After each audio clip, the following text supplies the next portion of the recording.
Hello and welcome to this special roundtable interview. We aim to showcase the remarkable progress of Djibouti sports. Djibouti, strategically located at the Bab el-Mandeb Strait, has been a pivotal hub in global trade connecting Asia, Africa and Europe. With its state-of-the-art port infrastructure and ambitious investments, Djibouti continues to assert its centrality in international trade. The recent Container Port Performance Index report made by the World Bank has raised some concerns, but it's important to contextualize these findings. The Djiboutian government has already criticized the report and will touch on the factors that might have influenced the ranking and why it does not reflect our true port's performance.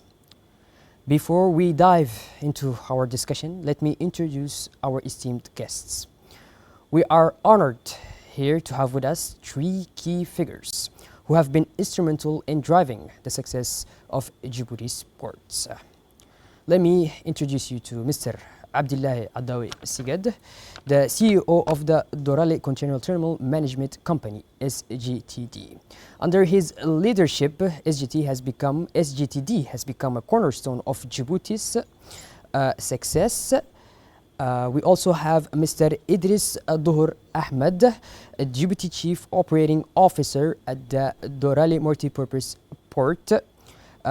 We also have Mr. Warsama Mohammed Bouh, who is the CEO of the Djiboutian Port Community System.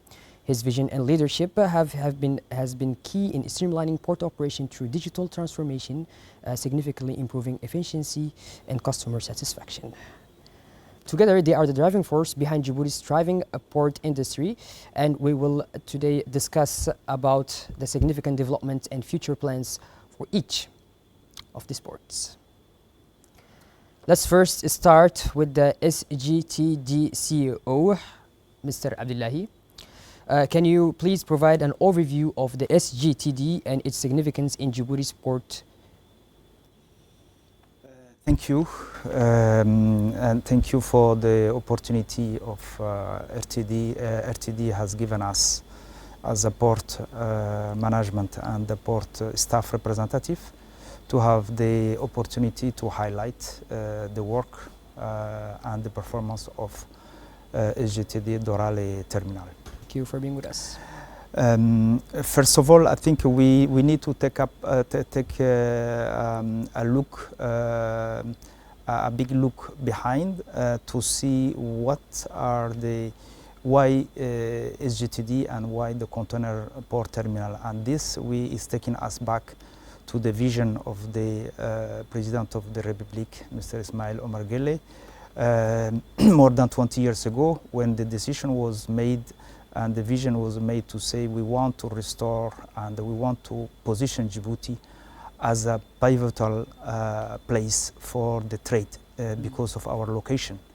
Remember that we have one port who was dealing all type of cargo and all type of operation. So at that time it's around 2000, year 2000.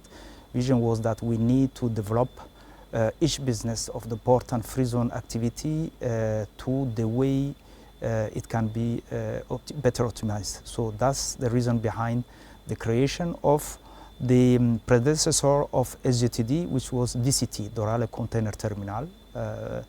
And then the purpose of this creation and the spin-off, how we say that, of this activity of container is crucial. Why? Because one is a quite how do you say, high growth segment for the local and gateway business, but also is the main segment of international development. That's the reason why most of the big port and the most of global industry port, when we talk, is rather what is international is most of time container. So then the mission, was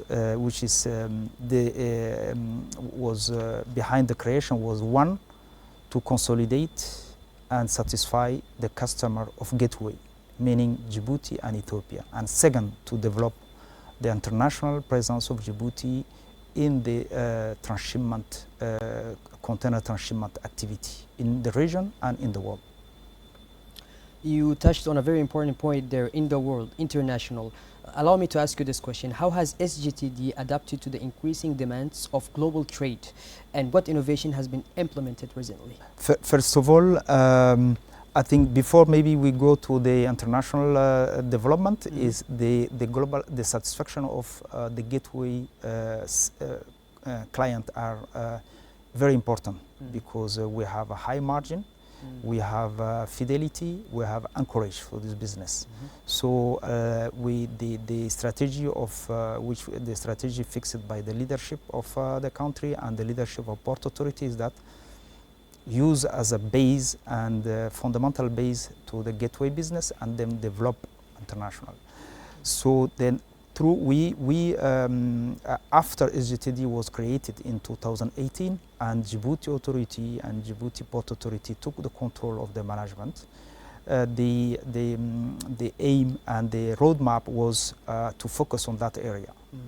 Consolidation, better service for gateway business, and development and acceleration of the development of the transshipment. So how we have done it? They go actually along, they go together. If you're local, they are interlinked, the two activity. So what we have proceeded, and we made an assessment to say what is missing to respond to that two mission. One was we have a space constraint, because we are in a region of high development before the COVID, and then there is still a margin of big development, so we don't want that to be behind. We want to be in front of the development of the gateway market, Ethiopia and Djibouti, and we're hoping one day to go beyond Ethiopia, like the central region of Africa, like South Sudan and Uganda. So then space and equipment, we have enough key so far, and but also technology, how to improve the service, the communication between human resources who are managing the equipment, and also the customer interaction. So we invested in a new tow system, more modern, in line with the increasing volume. We extended our yard capacity, and we proceeded to purchase high capacity equipment, handling equipment, which we call sea to shore or STS crane. Sea to shore. Yes. So today we are in a situation where if we compare at the creation of the TD, where were the two type of business. The gateway business is growing by its own path, because we have been, especially our gateway market, we experienced the COVID situation, who are somehow decelerated a little bit the growth. We had COVID, but also you remember that there have been security problematic in the region. Absolutely. Which has somehow tempered and hindered the progress, but it's coming up now. So, but we are at same level. We consolidated, and our gateway client is happy today. But we accelerated the transshipment, and if we take the transshipment situation in February, the 3 last month of the former operator, and when SGTD and the authority, Djibouti Authority, took the control of the terminal, we were having around 95% gateway volume and 5% transshipment. We were having 5,000 containers per month of transshipment. Today, after all this effort and the investment of the shareholder in space, in yard, in equipment, but also in human resources, we are 10 times. Today we are handling 50,000 containers a month versus 5,000 6 years ago. Sorry to interrupt. Can you repeat that again? Today you are maintaining 50,000, handling 50,000 containers a month. A month. Okay. Against 5,000. Against 5,000. 6 months ago, when SGTD was created. Impressive. Impressive. So that but it's not the end of the journey. I think the gateway market depend on the market, which is Ethiopia and Djibouti. Somehow there is a limitation, whether it's economic, whether it's security. But the international, even when there is a challenge like now, take into account what we can, take into account our position. There's no limitation. We can do more if we invest more. Awesome, awesome. Allow me to pause you here. We will come back to you as we move to Mr. Idris Dor Ahmed and we move to DMP. My first question is, could you share some insights into the role and importance of the Doraleh multi-purpose sport? Thank you very much. First of all, I would like to thank you for hosting us in your excellent premises to talk about our business, our developments. As you have introduced earlier, the position of Djibouti in the map, we are located in a very strategic location. So the Doraleh multipurpose sport has been created under the leadership of the President, His Excellency Mr. Ismail Margale, to attract the bigger ships. As you know, the global demand of the shipping lines now, they are growing, the vessels are growing, the bigger sizes to enhance the transport cost. We have built, government Djibouti has built a deep draft port to handle the bigger ships. So Doraleh multipurpose has a 1,200 meter length of quay with 16 meter draft, minus 16 meter. It has the capacity to accommodate ships of more than 100,000 DWT. Yeah, DWT. This port is a polyvalent port. Multipurpose is equipped to handle any type of cargo. We are handling steel cargo. We are handling general cargo. We are also handling cars, car carriers, vehicles. We are handling livestock. We are handling bulk cargo such as fertilizer and wheat cargo. Fertilizer, so all types of cargo. So the Doraleh multipurpose port has been built and established in 2017, and it has a capacity of 9 million ton per year, and around 400,000 TEU of containers. As Mr. Abdullahi explained, our SGTD terminal, which is a specialized container terminal, we have some ships which are multi-purpose, carrying both containers, steels, and small vessels. That we are handling also to accompany the business. Our logistic platform is growing now, and we are very proud to serve our customers in Ethiopia and in Africa. And what are some recent developments and investments have been made in DMP to improve its capabilities? Okay, the Doraleh multipurpose port has made a lot of investment to improve its efficiency.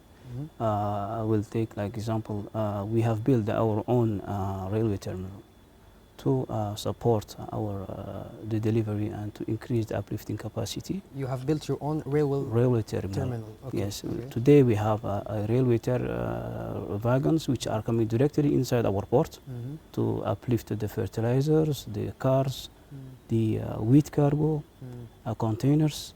Our ports are well equipped and to enhance the efficiency of the delivery, to support and the trucks which are taking the delivery.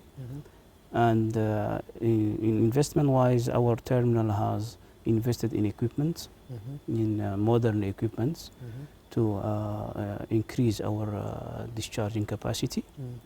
The terminal has the capacity to discharge up to 20,000 tons of cargo a day per vessel.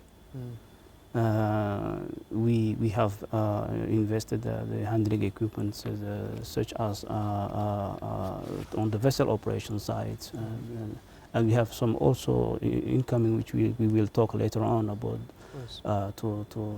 For the future investment and Yeah. plan to expand our terminal. Mm. And year after year, we are planning on how to serve more better our customers. Mm. Yes. Now I will move to Mr.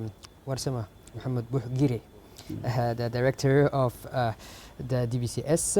Please introduce us to the Djibouti Port Community System and its role in streamlining port operations. Thank you for having me. The journey started for Djibouti Port Community System back in 2000 of setting up a system, a single window for all import and export transit processes. So the journey has been quite challenging and long, but with the help of all the partners like the port, customs and the community, we managed to achieve a few milestones which were very important. We started with what we call maritime single window, all the vessel documentation in 2018. For that we have adopted a Singapore model that we have adapted to the processes in Djibouti. We have finalized implementing the maritime single window, all the documentation from the shipping agents that they submit to the port and port authority for the arrival of the vessel in end of 2019. By 2020, we have started working on the port community system processes, which were integrating with terminal operating systems, with the contributions of the different ports in Djibouti. And then in 2021, we have started and finalized integrating the manifest part of customs, Djibouti customs, with their system Sidonia. And after that, we started working with the customers, integrating the free zones and everything.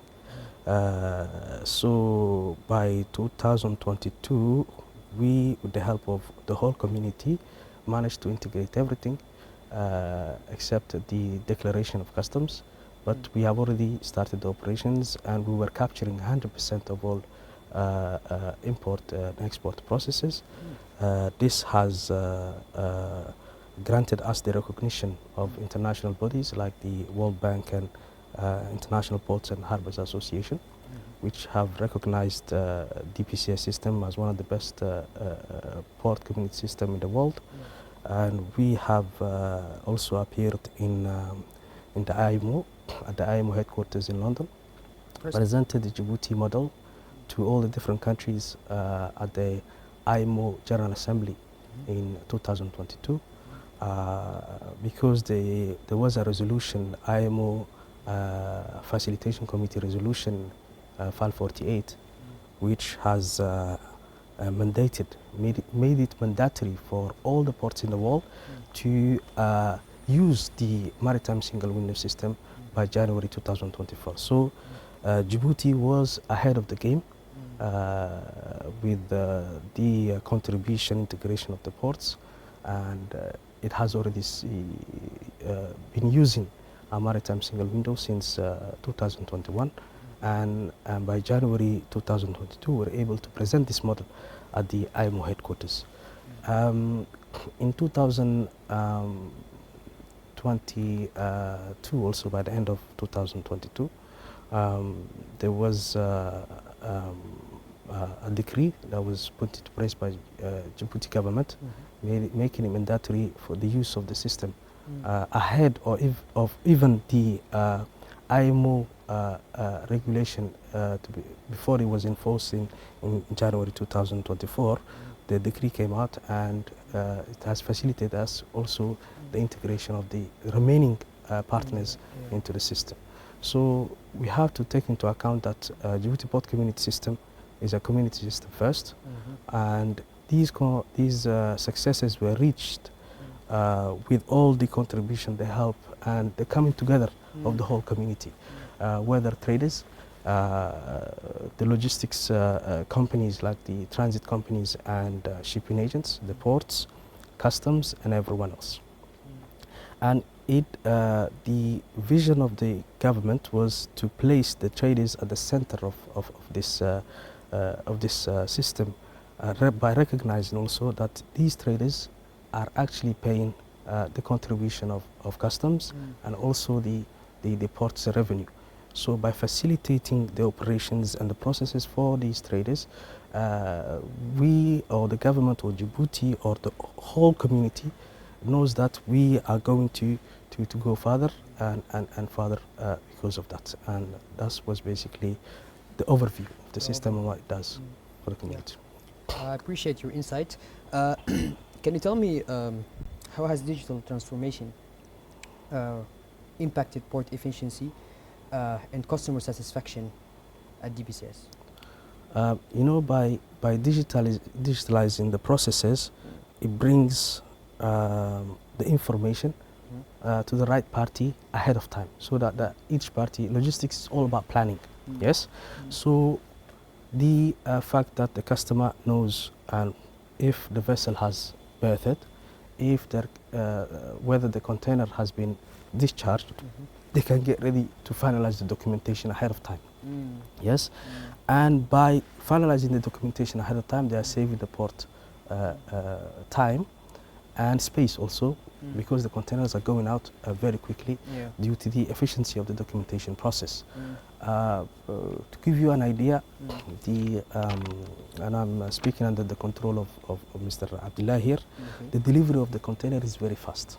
Yes, if a gate, there is a gate in and the truck is there, the terminal can provide or finalize the 2 container operation, charging the container onto the trucks and going out within 45 minutes. Yes, Quickly, yeah? 45 minutes, yes. Okay. And then before that, the customer has to go through a lot of loopholes, a lot of different processes, documentation processes. So the equipment and physical operations are fast, but when it comes to the documentation, it takes quite some time, at least 24 hours. If the operation is a transit operation, or even more, 48 to 72 hours for a local operation coming into for example, the containers coming into Djibouti. So we aim to work with different parties that are concerned with the import-export processes, documentation processes, to facilitate this I would say, this area of documentation to reach the same efficiency as the operations are today, basically. That's quite impressive in terms of efficiency, but can we discuss the importance of data security and how DPS ensures the protection of sensitive information? Can we discuss that? Absolutely. Security is embedded into the very fabric of our development processes. We are using internationally recognized development processing, and we are also being audited by international security firms every single year, you know. And once the development is finalized, it goes through a security check before even being implemented into production. We have a testing and training, what you call environment, where we test the security first before moving it into production environment. So I'm quite confident with the type of security that we have implemented in DPCS, and this has shown basically in 6 years of operation, we have not experienced any breach so far, but we keep implementing and also, I would say, renewing and revitalizing our security strategies at the same time to remain ready for any potential threat that may come in the future as well. Yeah. Perfect. So back to you, Mr. Abdullah. Can you share any success stories or milestones that highlight SGTD's achievements over the past years? Yes, I think what we are a service provider company. So the success that we can pretend are the success towards our customer in terms of service performance. And So if we consider, first of all, we said earlier that we have two type of customer, the shipping line, what we call the quayside or maritime side, and we have the land side, which is the owner of the cargo, which is very important, and that we serve, the provide service to deliver his container as soon as possible or as soon as he wanted. So if we take the performance and then we can also share the performance to the shareholder and also the public, because we are a public company. So that if normally the two customers are happy, and then we think if we are successful to the customer service, obviously I think the shareholder also we have a success on that.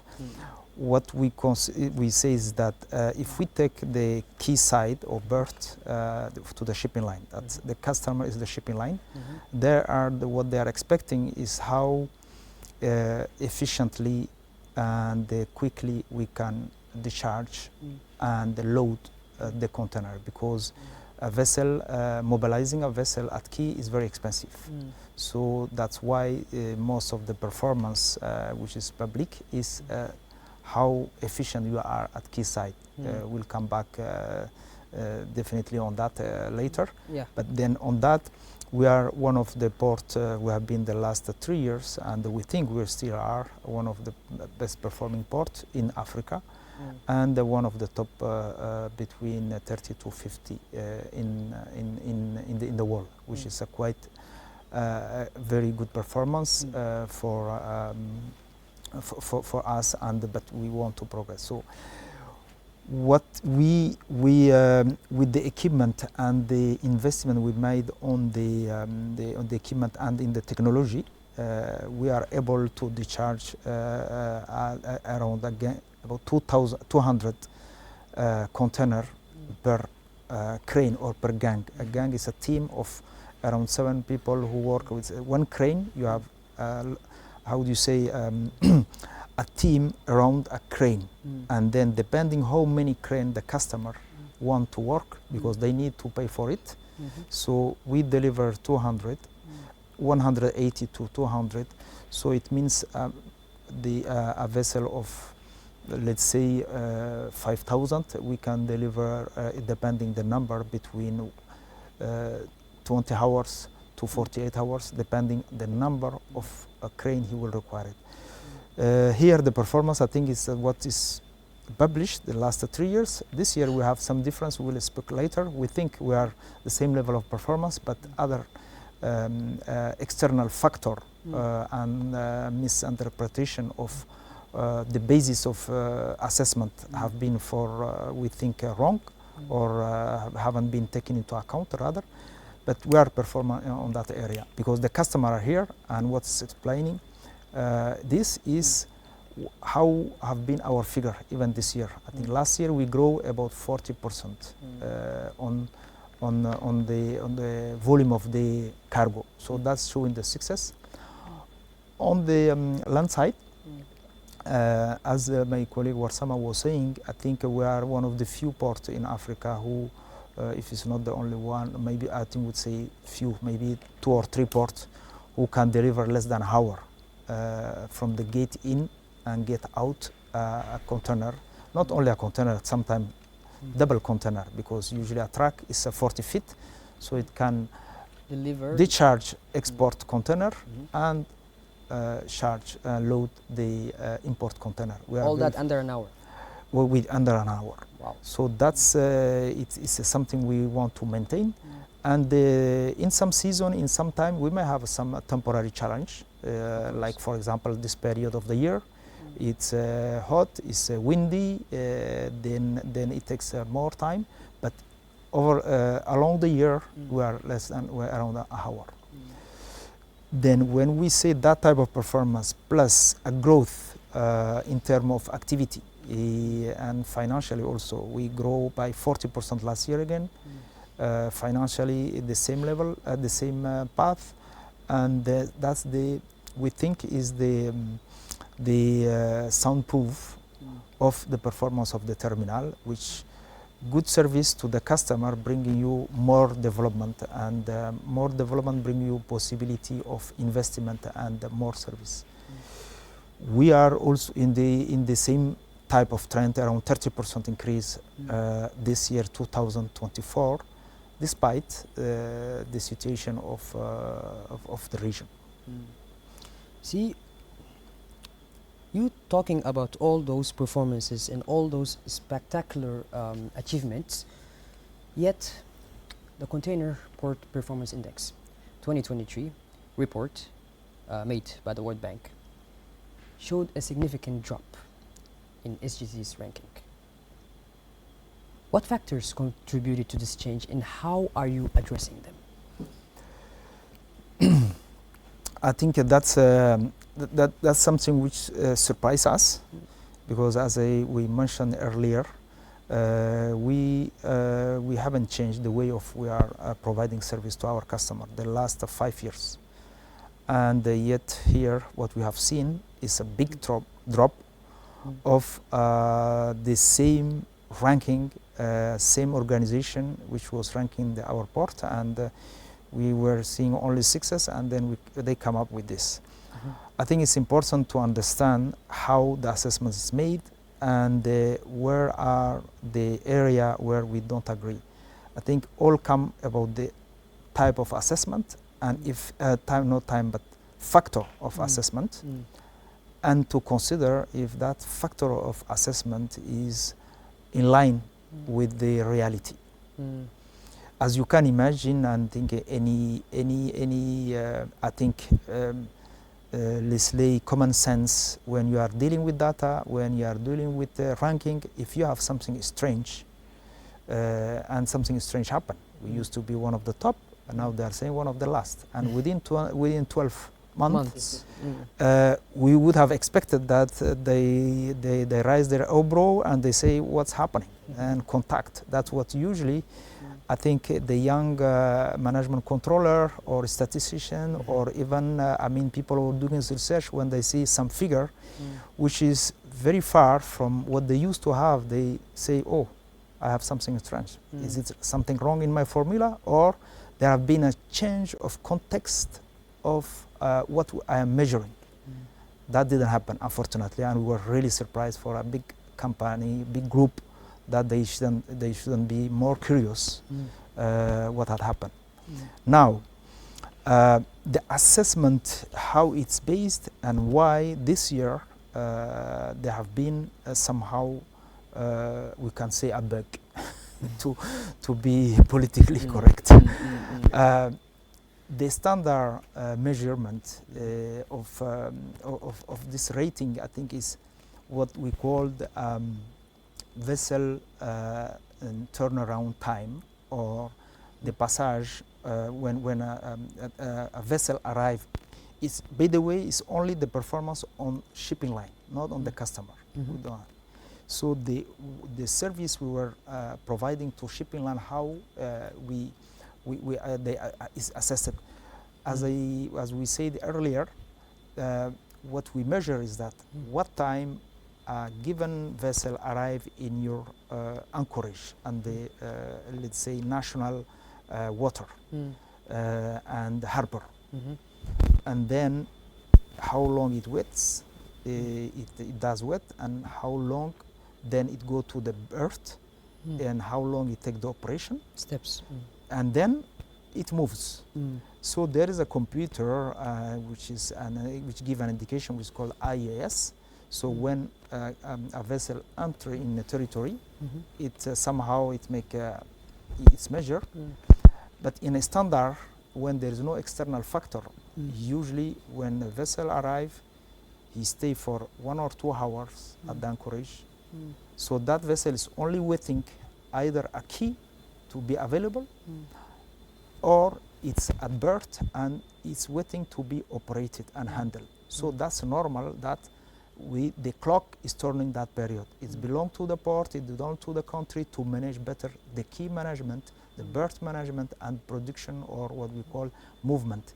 So that's then, it doesn't wait anything else. So that what was measured the last 3 years.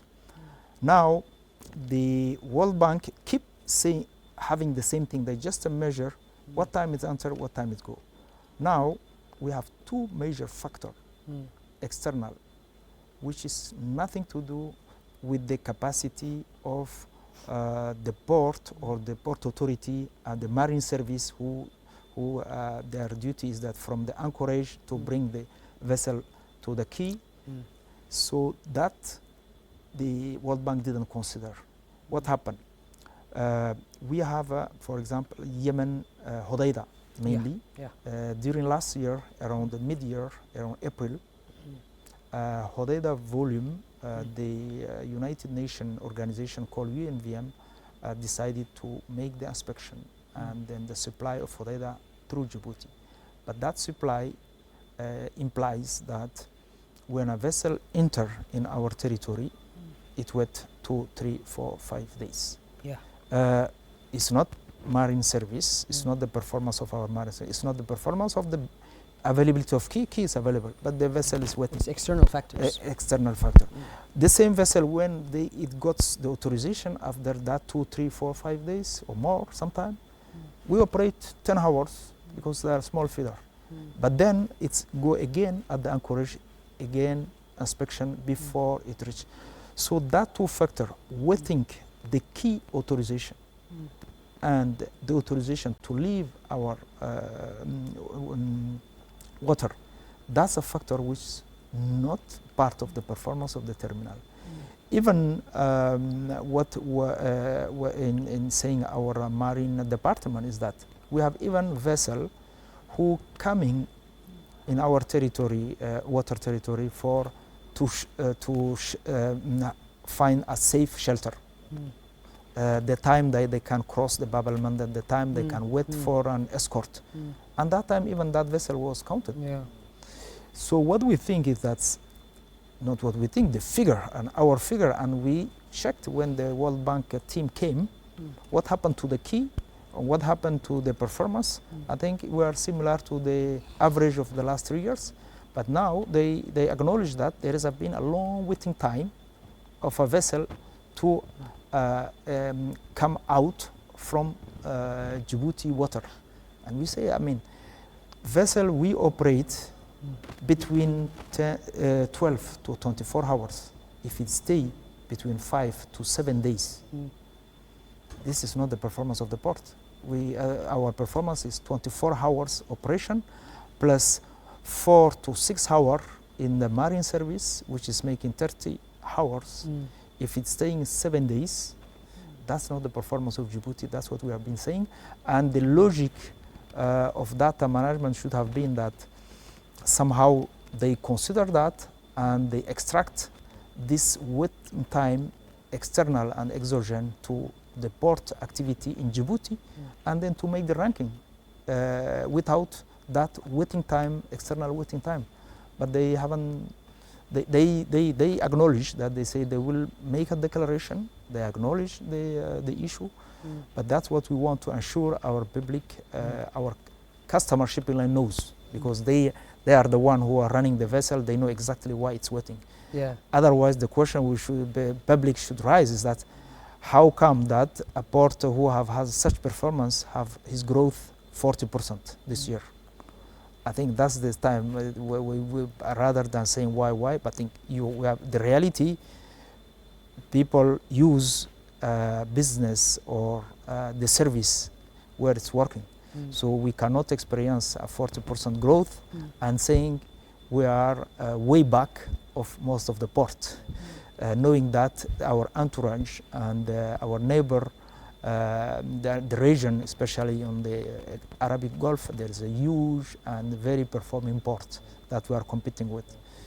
So we think this was an unfortunate incident of data management and the consistency. You know, data, you can tell what you want, but if you want really to explain the reality, you need to control and to check the data meaning versus reality, versus the actual performance. And here there is a huge, like 4-5 times more than the operation time was its external effect. So that effect, if it's included in our performance, is a big issue. No, it's quite not fair to judge a port's performance just by asserting external factors. I don't find that fair, basically. We have been very, we have to say, very upset, because I think, you know, small mistakes or interpretation is something which happen in business. But I mean, when you have a port who have been the top 30th, when you bring it one of the last, I mean, the basic common sense would have been what happened. That's what we feel really. It was not, I mean, considered, and we have some. We are very doubtful of how comes that no. I mean, in the process, control of process. Usually there is a data control and data management and data sanity. What do you say, people, and have been worked out. But what is important, that's not on our control. I think it's always good to work hard and to change what you can control. And what we can control is the service to our customer. So our team are focused on our customer, and that we saw growth, big growth last year, despite this ranking.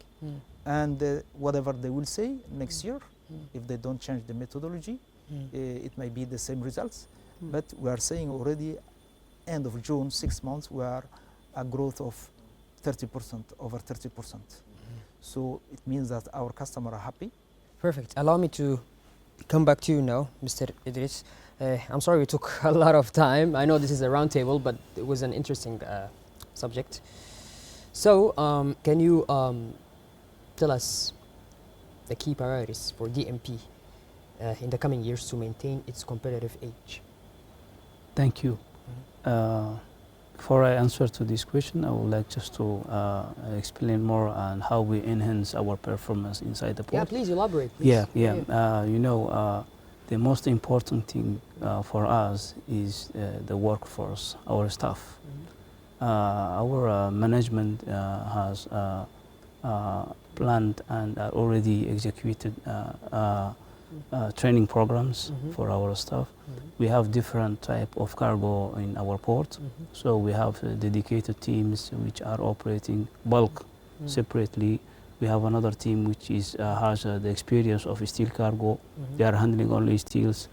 We have some other teams which are who are working on the containers. They have experience and they are trained and they works in the container business. We have some other teams who are working in the vehicle ro-ro business, drivers, foremen, dedicated team, which are also constantly receiving training. So our most important thing in our business is the people. We invest in our people. We train them in different places, internal training, outside training in China, in Europe, Antwerp, sorry. That what I was like to highlight of this very important point in our operations. In the coming years, we have planned to invest more to support our performance inside the port. We have already invested in terminals operating system. We have a Navy system which is operating for container business. We have BTOS for bulk operation management. We have also the support of DPCS system by our team. The system also allows our customers to track his own cargo, whether it's discharged from the ships or it's already in the port. The whole community is now using the DPCS system.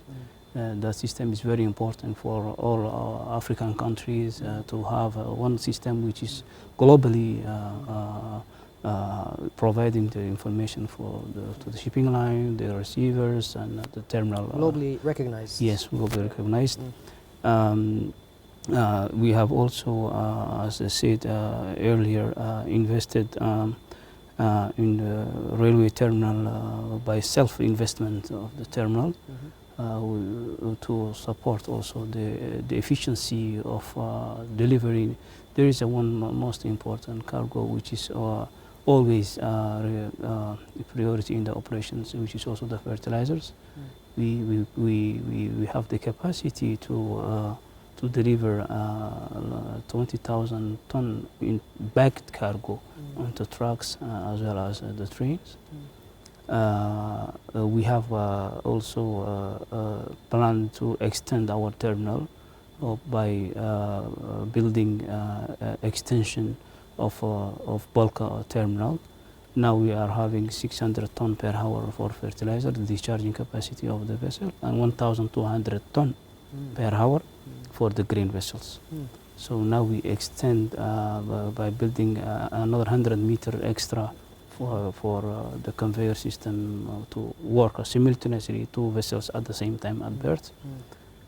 Because currently we used to work with one vessel of fertilizer at ports at the berth, and one grain vessel simultaneously. So our models is to acquire these new expansions and give more satisfactions to our client. We are also expecting. Last year we have secured transshipment business, Ro-Ro transshipment business. A very well-known big company approached us and tested our terminal capacity. They have undertaken some test. They have sent us some vessels to test physically if we are able to accommodate cars in our port, discharge safely inside the terminal with zero accident, and reload it to another vessel which is going to their final destination. And we have done successfully that operations, and they have given us the confirmation that our terminal has passed the test to accommodate their own vessels. And still the discussions is also undergoing on to keep that client as soon as the things will calm down in the Red Sea, the current issues. We do hope so. Yes. So overall, the main issue, the main important thing which will help us to increase our efficiency is the customer satisfactions. It's in the central of our policy to give the utmost of satisfactions to our customers. Can you tell me how does the DPCS collaborate with other ports and stakeholders? As Mr. Idris said that you, DMP and DPCS, they collaborate together. Can you tell me how does that collaboration work with, and not just with ports, with stakeholders too, to enhance overall port performance? Thank you for that question. When we are digitalizing a process, we focus on two aspects. The first aspect is facilitation, yes, to avoid the customers or the users of the port to come to the port to have access to, or to, for example, the invoicing process. They don't have to come to the port to request for an invoice, go back and pay, and then come back for the appointment ticket. That process has been digitalized. So the customer today can finalize the invoicing and the booking process from their offices. So one aspect is facilitation. They don't have to come to the premises to finalize that operation. Yes. The second aspect is an aspect of background collection of data to be provided to the same customer to improve their own processes. So at the end of each month, all the transit companies, the shipping agents, and the port, they have access also. They can see, the shipping agents, for example, or the transit companies, they have access to how well they have done in terms of finalizing the operation. For example, their own performance in terms of finalizing this order, maybe that is stemming from Ethiopia or from Djibouti.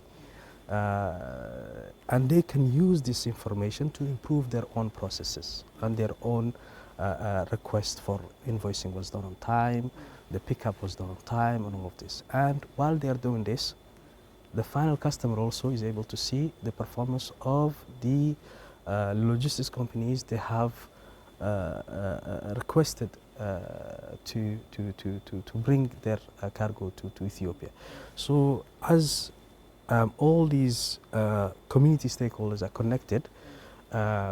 Each stakeholder is pushing the next one to achieve overall satisfaction or overall efficiency of the whole process altogether. This is a chain, like we call chain of logistics.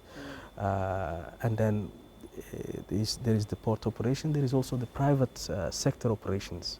You have the shipping agents providing their delivery order to the transit companies or the importers themselves. These private sector operations was basically in the dark before, yes? Today the port are able to follow also these operations. They can see the delivery order has been provided to the customer. And they know that sometimes in the next 24 hours they will come to get their cargo. So they can also plan based on this information they can see coming from the private sector stakeholders through DPCS system. That's the second part, which is the collection of data to improve each and their own services basically. And we have also moved beyond those two aspects basically and set up what we call a business intelligence module.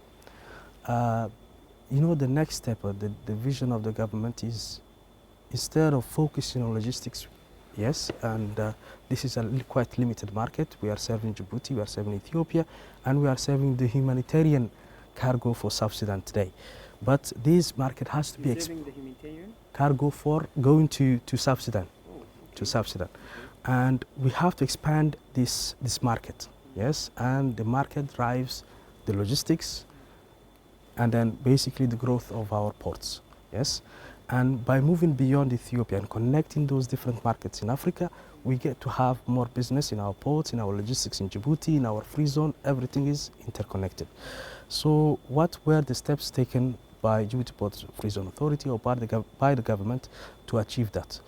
Last year, we have organized what we call a single window conference, and within that conference there was a meeting of the four ministers of transport in the 4 countries.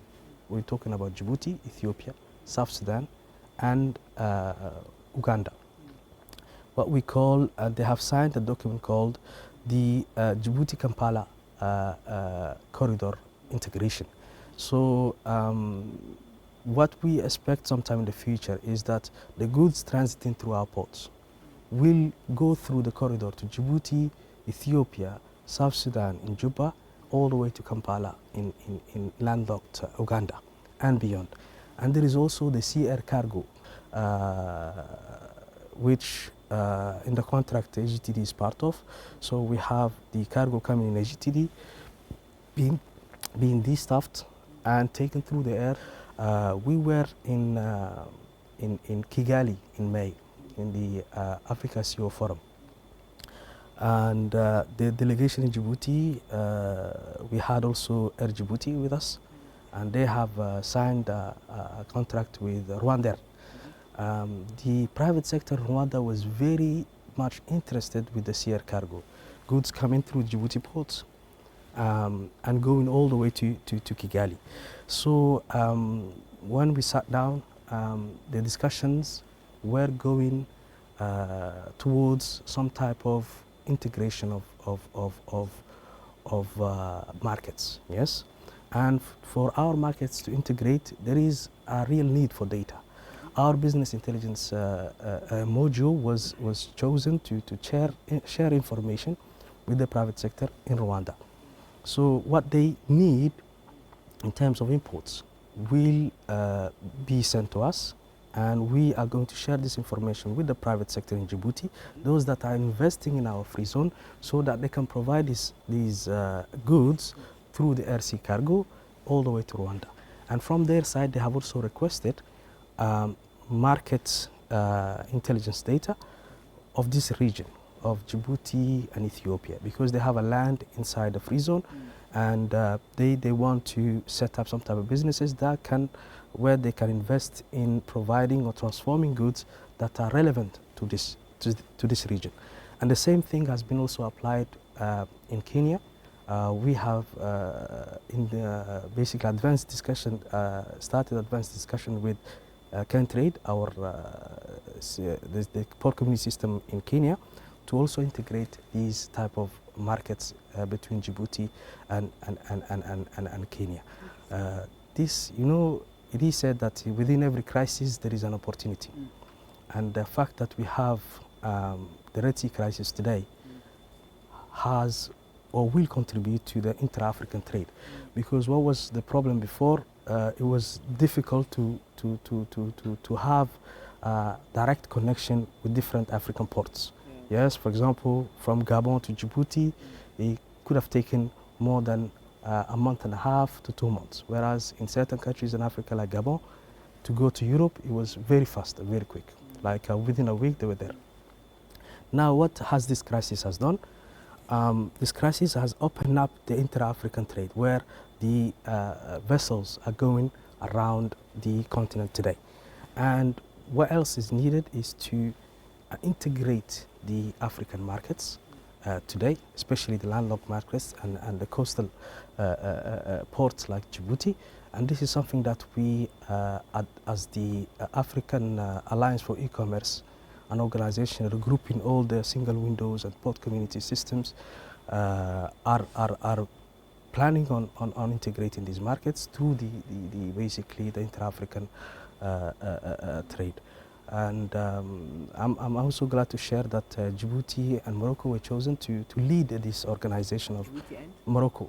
Djibouti and Morocco were chosen to lead this African organization, grouping all the PCS and a single window. So basically, community, it's where it's at, you know, working together and connecting markets. Awesome. We go back to you, Mr. Abdullahi Adoisigat. This is the last but not least question, the final question I'm going to ask you.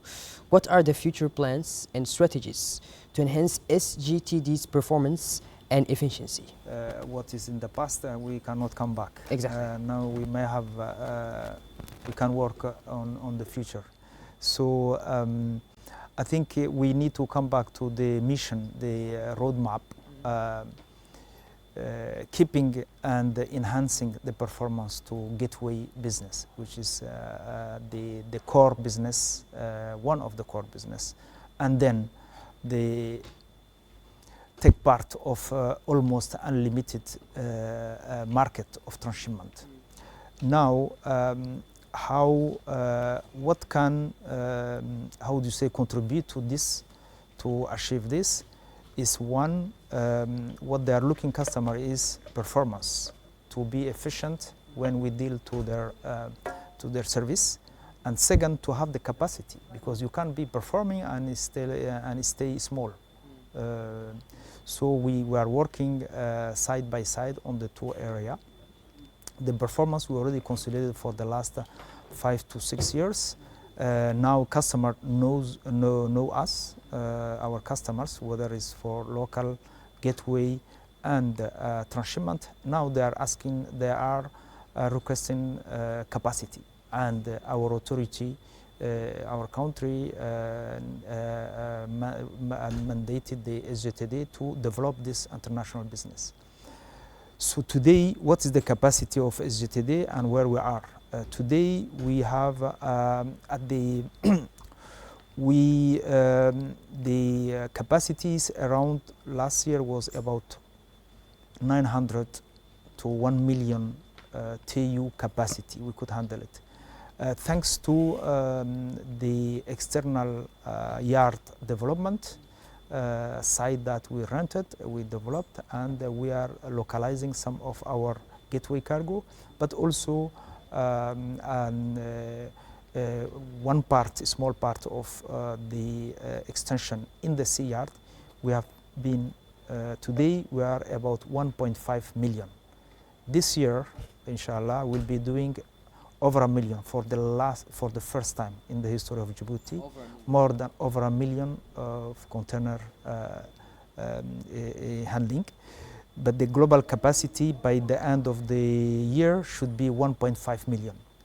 Now the future is that we need to go to the next phase, and the next phase will be that how we anticipate the growth of the gateway, which we hope with the stabilization in our region, the volume will grow and to be ahead, maybe 15%, maybe 20%, but obviously more than 10%. But then we want again to increase tremendously the volume of transshipment. What we are planning is another extension of the sea yard, and then development of the external yard, which should bring us about 2 million in the next 24 or 18 to 24 months. That's what we call midterm development. Now I think in not very long, but somehow in 5 to 6 years, what we are planning is an extension of the quay. Today we have a quay of 1,050 meters. We have 12 cranes. We are quite well equipped on that side. So what we remaining will be basically to build a terminal of the same size, and by 2030 we should be 3.5 million. This is what we have, the strategy which was set by the Djibouti Authority and the Port and Free Zone Authority, and we are confident we can achieve. The customer here, the capacity of service we have, investment. We will need to focus on investment side and the capacity. For the first phase to reach 2 million, we have the capacity. To go from 2 million to 3.5 to 4 million, we will need to work with the Port Authority and the government entity to see how we can secure a big capacity fundraising for that development. So that's what I think what we are saying is that after 5 to 6 years, we have been a little bit, not little bit, but quite challenged by the 2 years COVID. Now I think the journey to accelerate the development is started. If we give you some figure, 18 months ago, we were handling 500,000 TEU to 600,000 TEU. Today we are saying we will be over 1 million. So we are on the phase of accelerating the development, and then next is to position Djibouti as the reference port for the hinterland market, in not only in Ethiopia but beyond Ethiopia, and what my colleague Warsama was saying, to connect South Sudan, to connect Uganda and beyond. Is already done through the sea air service, but we expecting also through the integration of Africa trade, free zone trade, to connect by road and maybe in long term by train. So that's we want to connect, and with the development of infrastructure, physical infrastructure that we have already have, the capacity of expanding this capacity, this infrastructure, plus the development of the digital infrastructure, the digitalization. I mean, what we want to position that the country and our neighbor country in East Africa, we want to convince them that Djibouti is the best place to do business and to use the port. They will know where is their equipment through the digitalization and the tracking of their goods, and in terms of performance and in terms of localization. So that's for to secure the local more hinterland market, but also really take a big share of the international transshipment, which somehow to our level had almost no capacity. We can handle 5 million, 6 million if we can secure the financial and the human resources capacity. Because the business is about position, localization. Localization says the real estate people. So we have the localization. Now we need to build. We need to enhance the building of our capacity. We have proven the last 5 years. The customer trusts us, so we can move forward. Yes. Mr. Idris, I'm going to ask you the same question. The future plans and strategies to enhance the DMP's performance and efficiency. Thank you very much. BMP management is planning to keep up its efficiency for incoming years. We plan to expand our business and to attract more business to serve landlocked countries in Africa.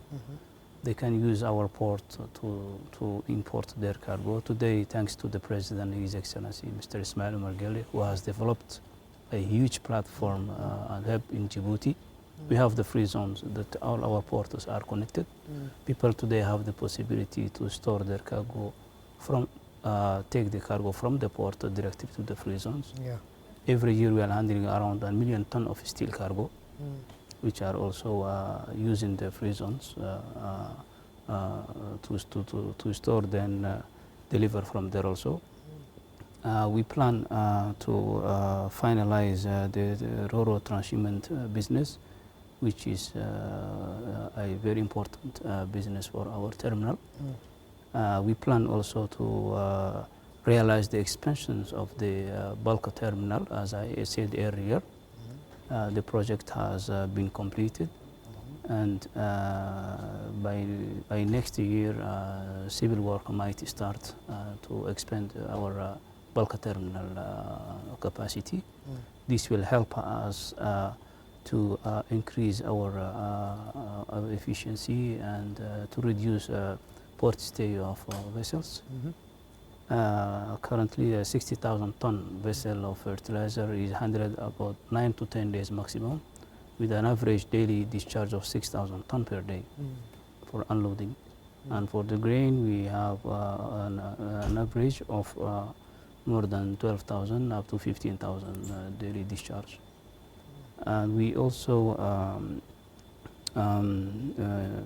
as I said, the Djibouti port is a part of One Belt, One Road initiative, Silk Road initiative of China. A lot of shipping line are very interested to develop our ports use for their transshipment of their cargo. We hope, inshallah, that the future will be bright, as Mr. Abdullah said. Thank you. Thank you, Mr. Warsama. What future initiatives are planned to future integrate and modernize port services through DPCS? Basically the same question. Yes. As you know, our senior colleague, Mr. Abdullah Adawi, has very big ambitions of handling 4 to 5 million. Of course, there is infrastructure, the investment has to be there. We need to be able to support this ambition, and we need to come with the same appetite, or not more, for this growth to actually take place. And from our part, we are going to rely on innovation to support this strategy for growth in 2 ways. First, to improve the efficiency of the logistics, including the port operations. We are working with a renowned artificial intelligence firm to enhance access or the accuracy of predictive data. Now, what we are providing in terms of business intelligence is basically what has happened, yes, and relying on the experience and the enthusiasm of the community stakeholders to use this information to improve on different areas. Now we are working on actually providing predictive artificial intelligence data. For example, this artificial intelligence relies on big data, and we have collected a lot of information in the past 6 years. So this information, for example, in terms of documentation, in terms of operation, will be used, for example, when it comes to the container terminal to predict which customer will come first. Yes, so the customers are not all the same. You have some customers that are very efficient in the documentation, some customers that, due to lack of information, are not as efficient, some customers that are simply not efficient at all. Yes, so this data will be used, is actually being used to train the artificial intelligence engine. Yes, and sometime in the next few months we will have a finished product to present to our colleagues, senior colleagues, Mr. Abdullahi and Mr. Jama, and actually they can test it and use it to improve the operation, not only at the port side but for every single stakeholders. That's one side. The second, like I've mentioned, is basically the improving trade. Yes, so if we have a growth in the market, we obviously have a growth in the port activities. Today, around 97.8% of all incoming goods in our region, whether Djibouti and Ethiopia, are coming from Asian markets. Yes, so there is a big opportunity for growth for intra-African trade today. So the issue that we're having today is lack of information when it comes to who's producing what and who is basically providing the raw material in Africa. So we have some of the biggest exporters of raw materials in the world that are based in Africa. But they are more known in Europe, they are more known in Asia than in Africa within itself. Yes. Now we have basically contacted our members, the African Alliance for E-Commerce. All the single windows and port community system have access to this information. We want to come to a state where any investor can come into our free zone. Yes. Let's say they want to transform chocolate. Yes, they will have access to who is exporting cocoa in Ghana or in what you call it in Cote d'Ivoire. What price they are selling their cocoa, and the ability for any investor to basically set up shop in any country in Africa, have the same type of access to information as they would have in Europe or in Eastern Asia. To transform their material, to use the proximity of our ports, for example, yes, to export it throughout the world. Yes, so that's a very ambitious project, and we are also relying on the contribution of our partners here today with us to achieve together a very ambitious goal. We conclude by this. Thank you all for sharing your invaluable insights today. Throughout this discussion, of course, we have highlighted the remarkable progress and achievements of Djibouti ports, underscoring their pivotal role in our nation's economic development. As we move forward, the strategic vision and collaborative efforts of our port authorities will undoubtedly ensure continued growth and success. Your dedication in innovation, sustainability, and excellence is key to our future achievements. Thank you to our distinguished guests for your participation and to our audience for tuning in. Stay updated as we continue to showcase the dynamic evolution of Djibouti ports and their significant impact on the global